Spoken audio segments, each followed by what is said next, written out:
Nagka-wildfire kagabi sa paanan ng Mount Canlaon sa Negros Occidental at grass fire naman sa Lemery, Batangas. Saksi, si Paul Hernandez ng GMA Regional TV, Balitang Southern Tagalog. Nagliwanag ang gabi sa bahaging ito ng Lemery, Batangas pasado alas 11 kagabi. Nasunog ang talahiban na nasa 1,000 square meters ang lawak sa barangay Mataas na Bayan. Ang sunog nagsimula umano sa pagsisiga ng basura. Ito naman ay pinagbabawal yung mga pagsisilab. Sumabay pa ang malakas na hangin sa pagkalat ng apoy na bumulabog sa mga kalapit na residente. Mabilis lang daw na nawala ang apoy at wala namang nadamay na bahay.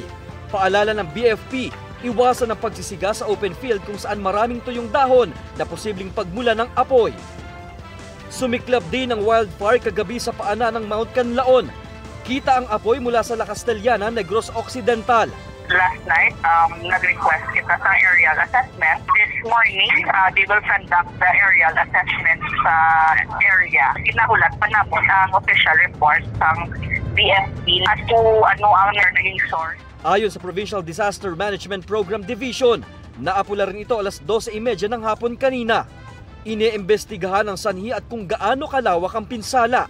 Nagpapatuloy rin ang monitoring sa mga barangay sa paligid ng bulkan. Ayon sa La Castellana LGU, wala namang residenteng apektado pero pinapayuhan silang maging alerto.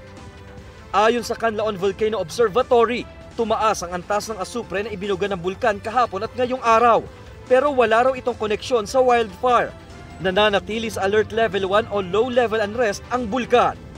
Para sa GMA Integrated News, Paul Hernandez ng GMA Regional TV, Balitang Southern Tagalog, ang inyong saksi. Mga kapuso, sama-sama tayong maging saksi. Mag-subscribe sa GMA Integrated News sa YouTube at para sa mga kapuso abroad, samahan niyo kami sa GMA Pinoy TV at sa www.gmanews.tv.